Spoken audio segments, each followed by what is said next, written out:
Investors Chronicle.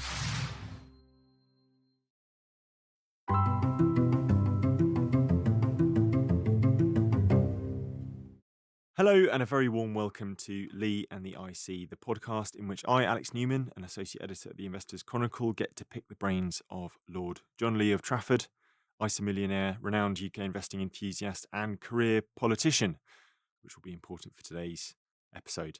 John, how are you? Fine, thank you. An interesting few days. Yes. The budget and the American presidential, of course. Yeah, we are recording this on the 6th of November. News has just arrived of Trump's return to the White House in the next couple of months. We'll be touching on that later in the podcast. Mainly our focus today is going to be on the first Labour budget in half a generation, what it means for UK investors, companies in John's portfolio and the economy. Before all that, we do need to start with the familiar reminder by now that everything we talk about on this podcast is for educational and entertainment purposes only, and none of it should be taken as financial advice or recommendation to buy or sell shares. As always, we urge you to do your own research, as John does for all of his companies. But John, to the budget, I guess one of the clear silver linings of this is that it's over, which means an end to months of speculation which preceded it. In the event the Chancellor, Rachel Reeves, raised taxes, raised government borrowing in the name of economic growth and higher state spending, your snap reaction to the budget in an article you wrote this last weekend was that it was costly for business but pleasing for private investors whose worst fears had been unrealised. I want to start a discussion with the second half of that statement, if that's okay. Why was this pleasing for private investors? I think it was relatively pleasing for private investors in that I think we all accepted that there was going to be an increase in capital gains tax. Indeed, my guess was that it would go up to 30%. I didn't believe it would go up to the same level as top rate of income tax, and because the Prime Minister had given a hint that it wouldn't go up to that sort of level. So the fact that it's gone up from, as far as I'm concerned, 20 to 24% is not unreasonable, and I can personally live with that. And then, of course, owning a number of AIM shares myself, and there was the real fear that that relief would go, which obviously, had it gone, it would have really damaged the AIM market.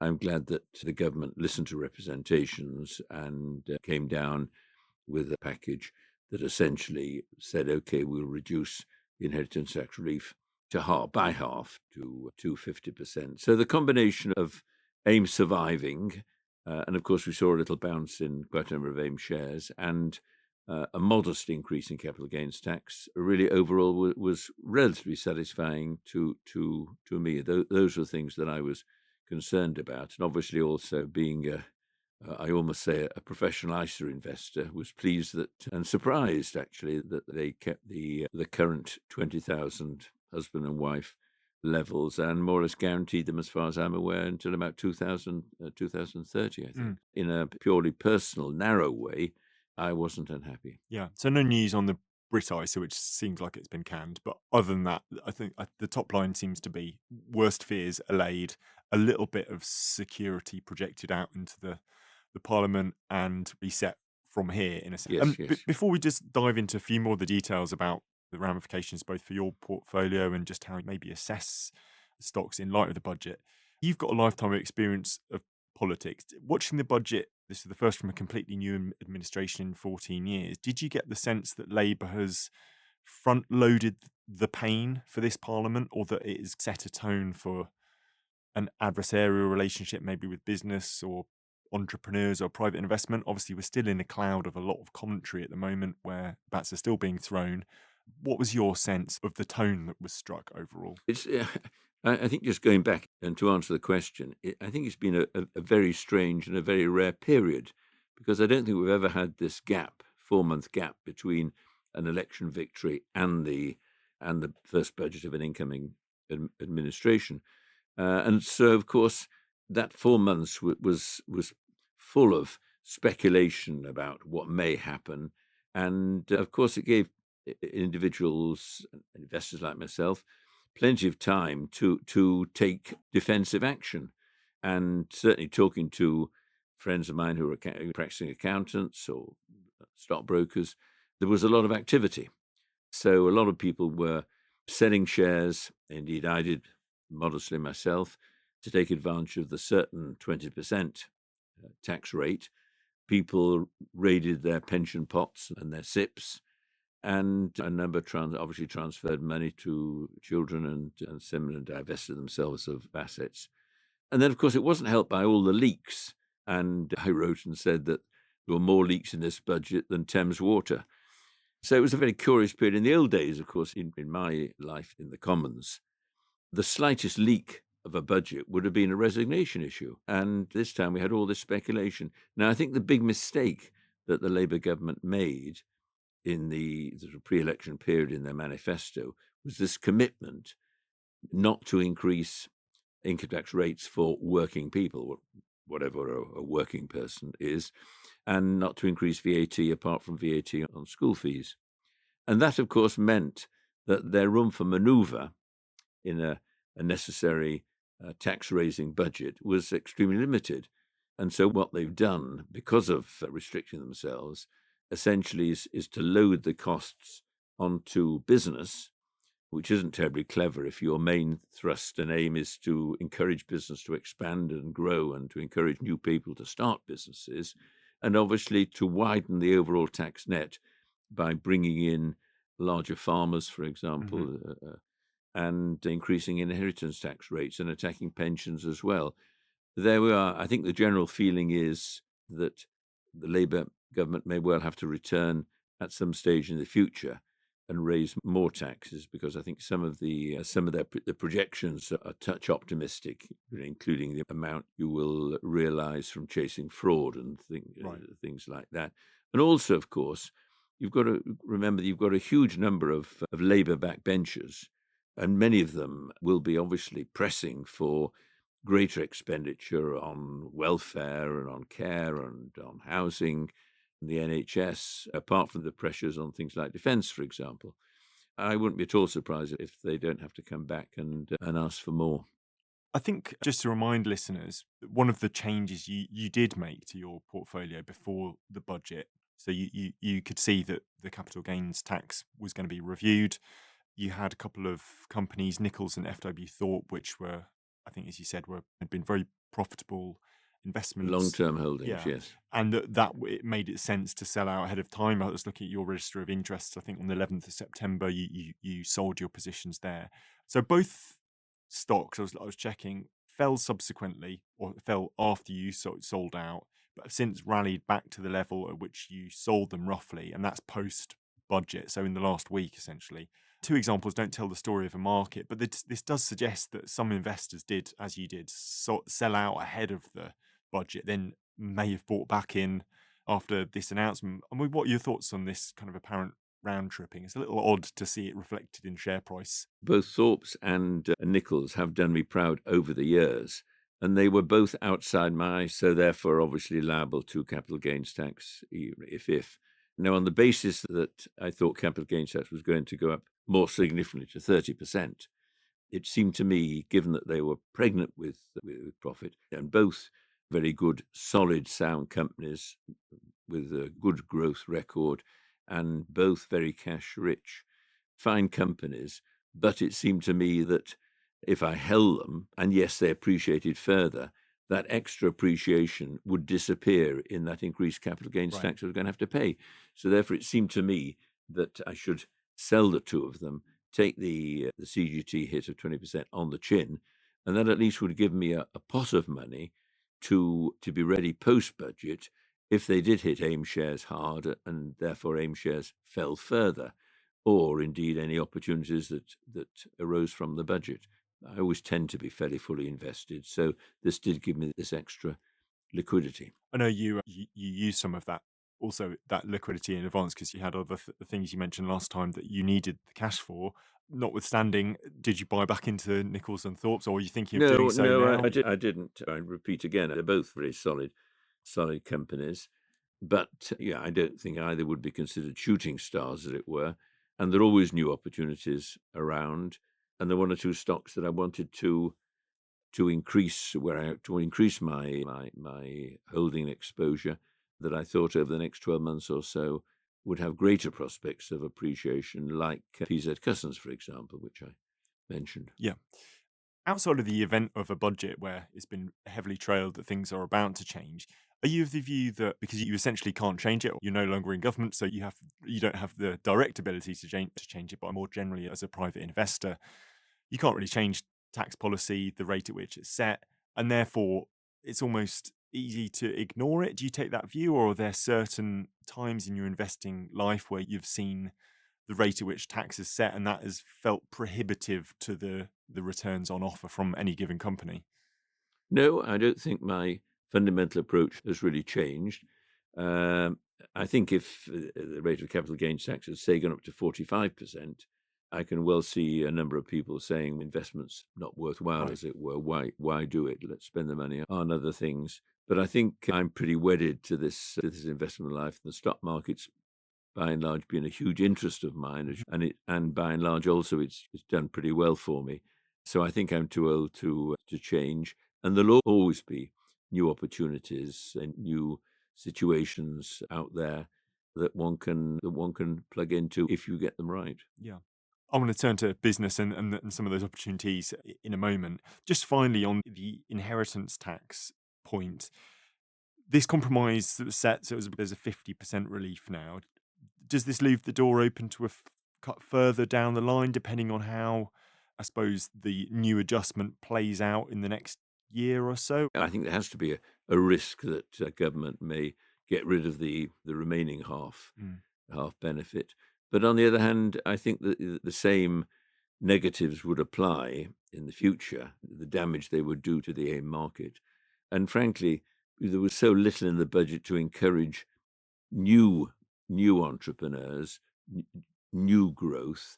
It was hardly an overexciting budget in that area, given that government Labour had been banging on about growth Mhm. was our main aim. Very little incentive, extra incentive. Now, I think that individuals who want to start their own businesses will do, and the financial structure, even with the adjustments in taxation, still make it worthwhile to do that.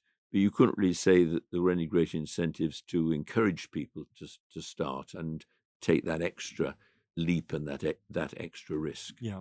I suppose returning to the business cost, has there been much reaction from the companies you invest in on, say, how high minimum wage now? There's been changes to national insurance, which some have suggested this is going to disproportionately hurt certain sectors like retail, etc. It seems like it would be a net negative for Hollywood Bowl, for Oh, example. That's one yes, of certainly.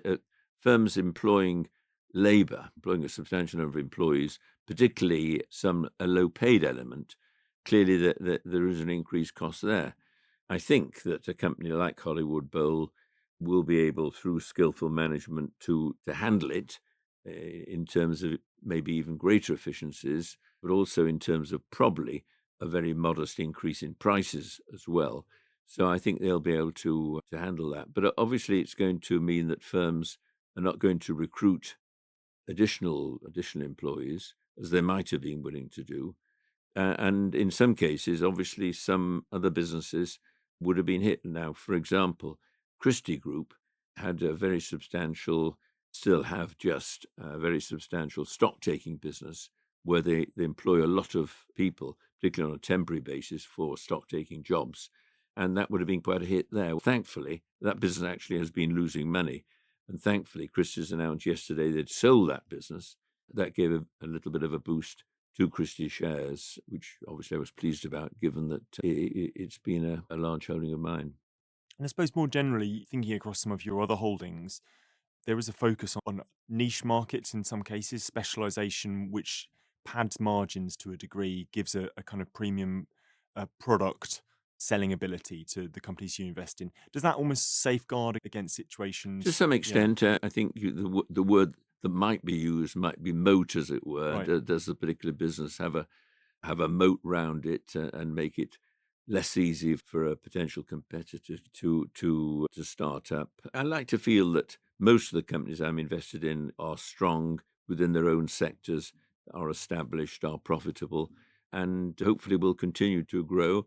And I'm sure we will get the continuation of M&A activity over the next 12 months because private equity wasn't hit as badly as it feared, and many people thought. You can argue whether the present taxation structure of private equity is right or wrong, but nevertheless, government decided not to be heavily negative, and therefore, I think private equity lives with very substantial funds and clearly will be eyeing up a whole range of new targets. You can now get 12 weeks of an Investor's Chronicle print and digital subscription for just £12. You'll get instant access to our website and our app, plus the magazine delivered to your door every week. Check the terms and conditions in the show notes for more information. James Dyson claims the budget will rip apart, he says, the fabric of the economy, namely the halving of business property relief on family businesses. One big theme of your investing career and the podcasts we've done so far has been family businesses. You invest in them and you speak with them regularly. You have a probably quite a good insight into how they think, and I know some of your businesses have passed through several generations. What did you make of that particular intervention, the effect on family business property relief? I think that whole area, including farms, obviously is a tricky area. And of course, thinking about it, you can well see an obvious disadvantage in a wealth tax, for the sake of argument, because you will have a lot of people long on assets but short on liquidity, and particularly with farms, asset base is very substantial, but income is slightly more limited. So I think it's right that at the end of the day, they make a contribution via inheritance tax or similar. But I think maybe we should have a range of inheritance tax rates so that genuine smaller farming businesses are asked to pay a much reduced rate, and similarly with existing businesses as well, because one does want to see family businesses passed down, but they should make a contribution. The comments of James Dyson, and one has to acknowledge what a huge success he's made of his life and how the country has benefited from many of his products, although obviously a certain element of his manufacture now has gone overseas. Yep. But I think he went somewhat OTT when he talked about the government being spiteful. I think that was over the top and unfair and unnecessary. I think it's always been made clear, particularly if you have a Labour government coming in, that they're going to try and put the burden more on those with broad shoulders. And whether you can argue about how much the deficit was that the government inherited, but clearly there was a substantial deficit. We need to raise money for so many areas of the public sector. And I don't think it was vindictive or spiteful, as it were. I think it was a genuine attempt to raise more money and to try and make sure that everyone across the whole spectrum of society and commerce actually made a contribution.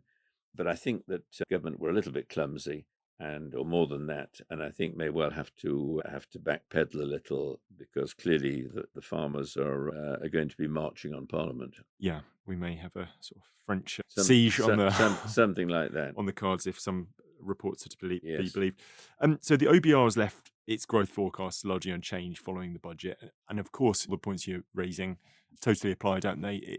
This isn't easy. If a single budget could turn things around, then running the economy would be a nice and easy job. I suppose within the realm of government-led spending or growth, what do you think the targets should be here? Is it planning reform top of the agenda? Is it major capital spending? How does Labour, if it can, and move past this budget, break the deadlock with this story that we keep coming back to, which is growth in the UK, and I suppose what that means for a lot of what you're invested in? I think there are a number of areas. There is no silver bullet, as it were. So it's a number of areas, and I think they're absolutely right. The planning blockage and a combination of that and NIMBYism has been a disaster, and you only have to accept that. I think I'm right in saying that there hasn't been a new reservoir built in the country for the last 30 or 40 years. That sort of thing does have to be tackled. I'm not advocating that we have a dictatorship, far from it. But I do think that government has got to take more tough decisions and carry them through. If you jump back to the last government and HS2, for example, we know now the huge spiralling costs and the mismanagement and even in the end the waste. But of course, government gave in to pressure from individual Tory MPs who said, if it goes through my constituency and you want my support, it's going to have to be put underground. So that increased the costs significantly. And so we have got far too much NIMBYism in the country. And I think also far too many regulations as well in so many areas. And I think one of the classics currently, for example, is the huge problem now for motor dealers and the motor finance industry with this ruling, apparently based to some extent on what the FCA originally laid out, that those buying a new car on some sort of finance agreement should have been told that there was a commission paid. Now, I think that is, frankly, a complete nonsense. I think it's absolutely essential if someone is about to sign a contract to buy or lease a car, that the full implications are explained to them and what the true rate of interest is and that sort of thing. That is absolutely right. But it's of no concern of theirs, in my judgment, whether a commission was paid to a dealer or a dealer by a bank. You might as well move to a situation where businesses have got to lay down their precise profit margin. The bank's got to say, actually, I'm charging you this, but I'm only paying that rate of interest. Or the dealer is going to say, actually, I get the cars from manufacturer X and I'm making a profit Y. We're moving to a ridiculous state, in my judgment. So I'm all for the consumer being given genuine information. But some of the regulations now run the risk of virtually destroying companies and businesses. I think there's some suggestion by some people that this could be the next PPI. It could scale. be huge. And then, of course, we've got all this uncertainty now because the Supreme Court aren't going to review the Court of Appeal decision, as I understand it, until May the 25th next year. Now, this is one of the reasons is not secure trust, which I had, and they issued a trading statement very recently, which she talked about that risk and also the slowness of collecting arrears, which didn't give the impression of high quality management. And I, in fact, have disposed of my secure trust holding. Okay, so that's new news within the portfolio. Then, are there other updates you can bring us on? On the selling side, Secure Trust has gone. I do hope the business survives. It has very strong asset backing.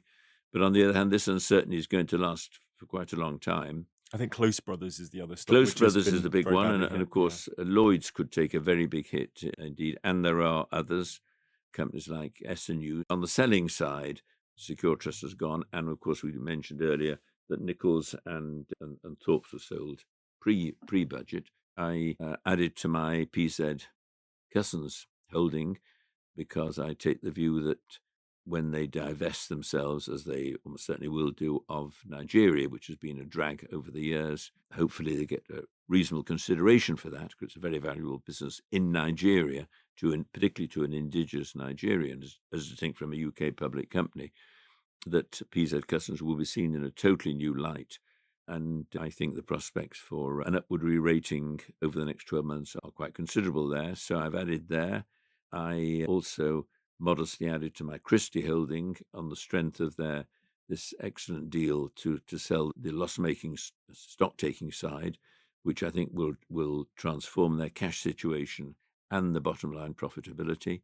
And also I picked up some more good wins that I think had fallen rather unnecessarily and unfairly, and I saw that as a buying opportunity because they are, I think, an outstanding business with a number of years of growing profits ahead of them. I suppose to refresh readers' memories and your own, maybe, that were both companies, PZ Cousins and Christie's, where you've sometimes questioned where loyalty to those situations and the opportunities separate from one another. Clearly, you're doubling down. What you're saying is absolutely true, because I've said in the past that if anything, I'm a little bit too loyal to some companies. I was on the board, so there's a historical and sentimental connection there. That's quite true. But I'm looking at it in terms of reinvesting in quite a hard commercial way. But obviously, I'd like it to succeed also. But with Christie's, when I've written and said they're substantially undervalued, someone said to me, "You've been saying this for the last 20 years," which I think probably was true. But we've now seen for the first time some real corporate activity and a recognition by the board, I think, that the inherent value in the group is very significantly more than the present share price, and they've got to set about delivering that in some form.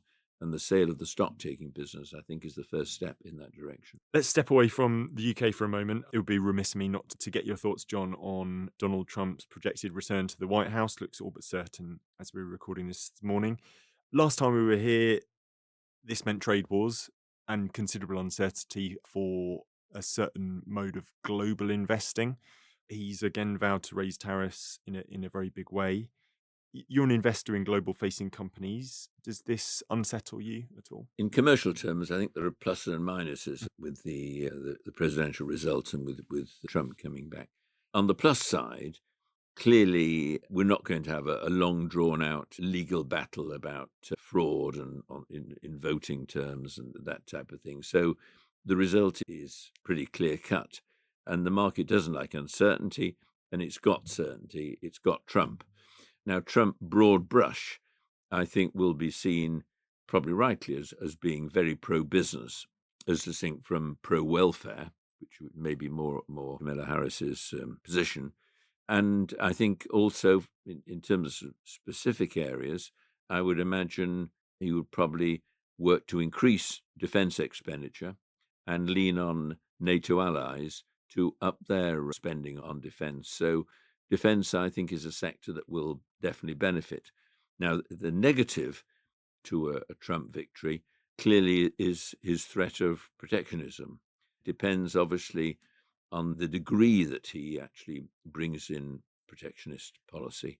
If it's extreme and heavy, then it could have clearly a deleterious effect on world trade, and obviously the position with China as well. Clearly, investors and others will have to watch out for that.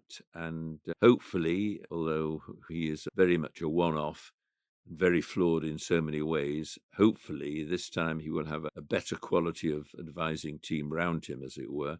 And let us hope that he does listen from time to time. You're a serial reader of your company's annual reports. When you're looking through the risks and the various ways they envisage the world and its geopolitical risks panning out, do you get the sense that companies either you're investing in or companies writ large are better prepared than they were in 2016 or 2020 for the world that maybe a more protectionist America? I like to think so. I think one of the things that we have seen is that UK companies, even some of the smaller ones, actually having plants or buying businesses, say within America particularly, or even within China.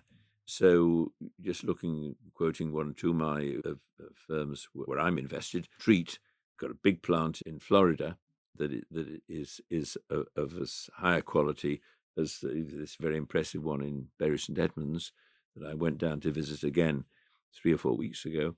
And Concurrent Technology on the defense side realized that given that so much of their business is geared to the US, that it would make sense politically to actually, and probably practically, to have a base in the US, and therefore it went out and bought an defense aerospace company there. Treat is thinking of establishing a small facility in China to service the Chinese market. And so many of the small caps that I'm invested in do actually trade globally and also position subsidiaries, plants globally as well. So maybe a little more prepared than they were last time. Yeah. Well, plenty to chew over in the coming months. Next month, we're going to be speaking with the chief executive of another of the smaller companies, John Holtz, hopefully. But until then, if you have any questions you'd like to put to John, you can do so by emailing me at the usual address, alex.newman@ft.com. Until then, all that's left for me to say is to thank you for listening. Thank you, John, as ever, for your thoughts. My pleasure. And to our producer.